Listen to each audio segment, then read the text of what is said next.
সম্মানিত উপস্থিতি, আসসালামু আলাইকুম। আমরা আজ এমন একটা দ্বারে এসে দাঁড়িয়েছি যে দ্বারের দরজা খুললে আমাদের জন্য বৃহৎ এক দিগন্ত অপেক্ষা করছে, তাই না? আমি তোমাদের খুব কম সময় পেয়েছি, খুবই কম সময়, কিন্তু তারপরে তোমাদেরকে আমার এত ভালো লেগেছে, এত ভালোবাসা তোমাদের থেকেও পেয়েছি এবং তোমাদের জন্য গভীর অন্তরে একটা টান অনুভব করি।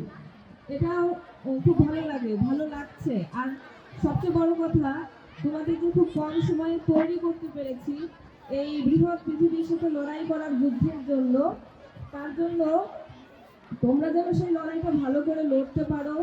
এবং একটা কথা আমি আজকে বলতে চাই যে মিষ্টি হাসি আর সুন্দর ব্যবহার, বিনয়ী ব্যবহার যে কোনো পরিস্থিতিকে জয় করে নেওয়া সম্ভব। তো তোমরা যাচ্ছ এসএসসি পরীক্ষা দিতে, তো তোমরা সবসময় চেষ্টা করবে তোমাদের সুন্দর ব্যবহার এবং সুন্দর আচরণ দিয়ে ওইখানকার পরিবেশটাকে তোমাদের মতো করে নিতে, এবং এমন কোনো পরিস্থিতি তৈরি করবে না যার প্রভাবটা তোমাদের এই গুরুত্বপূর্ণ পরীক্ষার উপর পড়ে বা রেজাল্টের উপর পড়ে। তোমরা তোমরা যথাযথ পড়াটা করবে, চর্চাটা করবে এবং সুন্দরভাবে প্রস্তুতি নিয়ে পরীক্ষার হলে যাবে। আর একটা কথা আমি দুষ্টুমি করে সবসময় বলি, আমাদের বাচ্চাদের একটু দেখা দেখি করতে ইচ্ছা করে, এর খাতা একটু না দেখলে শান্তি লাগে না। তো অবশ্যই তোমরা 360 ডিগ্রিতে ঘুরবে না, বলেছি। সর্বোচ্চ 45 ডিগ্রিতে ঘুরো বা 90 ডিগ্রি, এর বেশি ঘুরো না। যদি ঘুরতে ইচ্ছা করে তো এই আজকে আসলে আমি ভারাক্রান্ত বলি না, কারণ জীবনের একটা অধ্যায় পার করে তোমরা আর একটা অধ্যায়ের জন্য যাচ্ছ, তো সেই যাওয়াটা যেন আনন্দেরই হয়।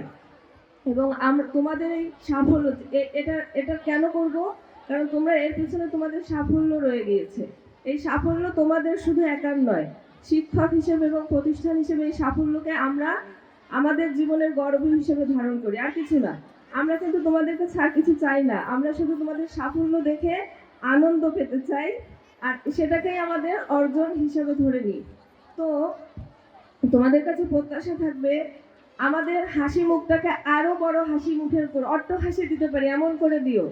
ভালো ফলাফল নিয়ে আমাদের কাছে আসো এবং পৃথিবীর বুকে তোমাদের জয় জয়কার হোক, সেই প্রত্যাশা করি। সবাইকে ধন্যবাদ, ভালো থেকো সবাই।